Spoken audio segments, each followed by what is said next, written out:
Control N for making a new composition. I'm gonna name it the magical 3D cube.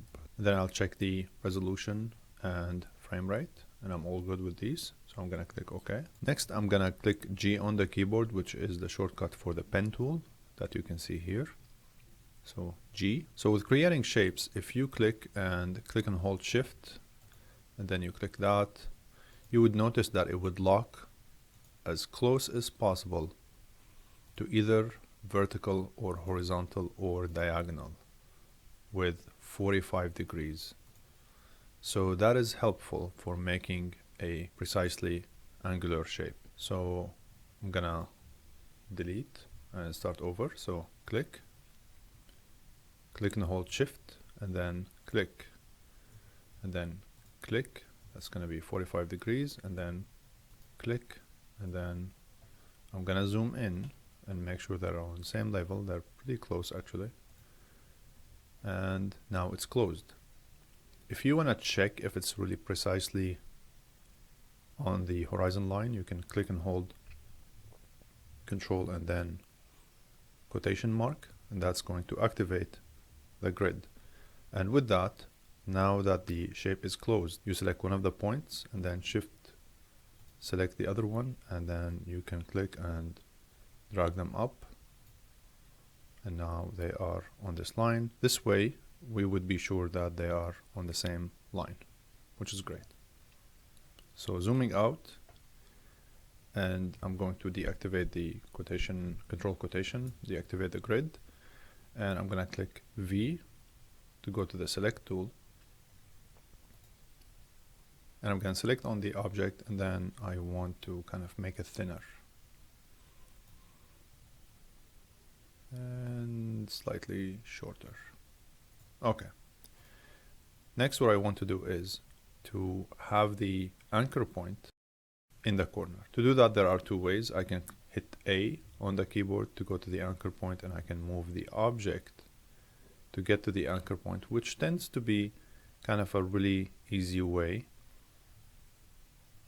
But if you want the object to stay in the same place and you just want to move the anchor point, you click Y on the keyboard, shortcut for anchor point, and then you move it around. One of the things that may bother you, especially if you're a 3D artist, is that there's no way of snapping that anchor point into that point of that shape. So that's one annoying thing. The other thing is, something you may face when you use the anchor point is that sometimes you forget that it's not the selection tool and you are still on the anchor point, and yet then you go to click somewhere and it's kind of really weird.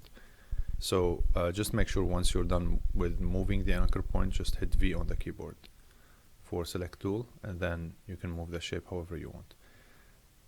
So the benefit of having the anchor point there is now that I can rotate that shape however I want, right?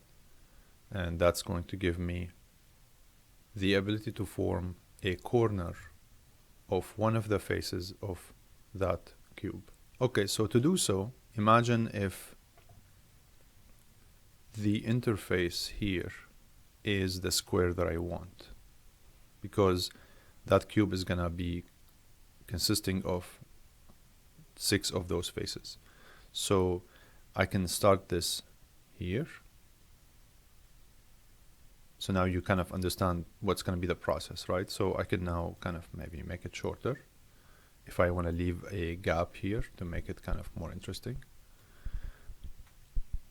And my next step would be to duplicate this one, Control D to duplicate, and then if I were to go and hit the R on the keyboard to go into the rotation, and then rotate this, and I can of course go here and click -90. So now it's right there. Let me move around with the middle mouse button. So you can see it's not really exactly the shape that I wanted, and what I want to do now is to scale it to go all the way up. So if I hit S on the keyboard for scaling, notice that any change that I make on the scaling, whether it's on the X or the Y, it's just gonna move both of them together. So to break them apart, you unlink by clicking this button, and then you can move this one or that one. And I'm not even gonna bother reading the numbers. I'm just gonna click and then go with the left arrow to the very beginning here and hit minus, and that's gonna give it the negative value. So now with these two, I have a corner of a face of that cube. So what I'm gonna do now is save the project before it decides to crash on me. The shortcut is, of course, Control-Shift-S. Okay, so with one corner done, I am going to select both of them. I'm just gonna click here with the left mouse button and just hit any of the attributes that go down, such as the anchor point, and hit A. And then now it's going to show me that anchor point. It could be the scale, it could be anything. And then if I click A again, it's going to make them disappear, and that's gonna make the area neat and clean. In other words, if you have, like, let's say for instance, the position, the scale, and the rotation and all this appearing, I just want to have this in the cleanest way possible. So if I hit A or SS, because there's nothing selected, then it's going to apply to all of them, which is nice. If you have so many of these layers like this, sometimes it's really difficult to just deselect. So I just go here and select somewhere here. It's kind of weird. Maybe there's an easier way to do it, and then if you hit like S, for instance, it shows the scale for all of them, right? And if you hit S again, then it just makes them neat. So I'm gonna undo. Okay, so now that I have them selected, Control D to duplicate. I'm gonna click and hold Shift, so you can see my mouse is going up and down a little bit and still locking that translation on the horizon line. So it's a good utilization of the shift in there. So hit R on the keyboard, and then I want to move this.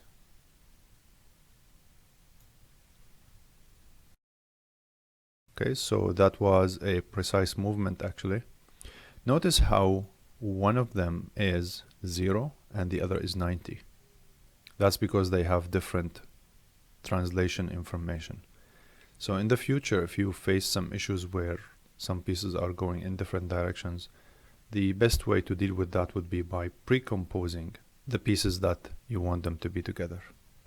So I'm gonna move this again by clicking and holding Shift to ensure that they're going on the horizon line.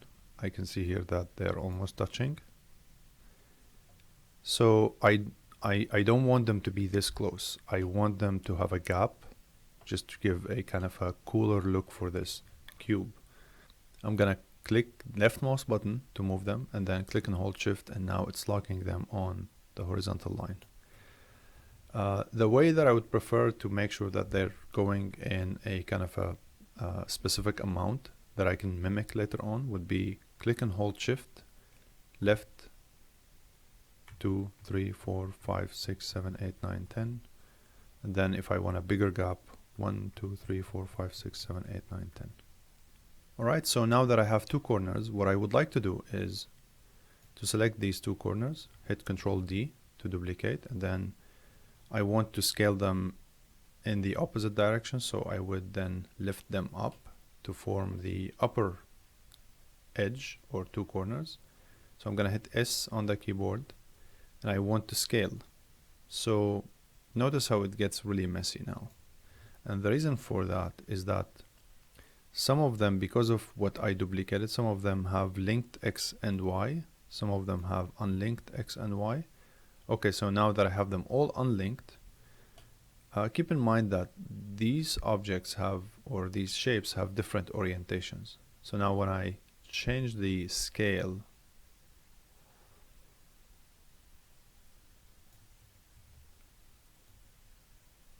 they're not giving me consistent results, right? Or they're giving me just kind of very free results. That's because of the way they're made. So at this point, the best way to work with these scenarios would be to undo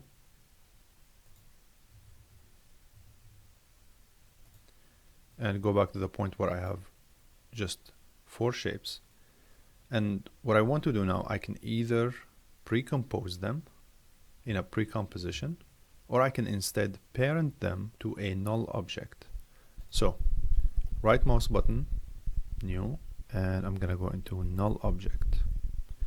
So the null object is right there, and I don't really need to worry about the size, color, shape of that null object.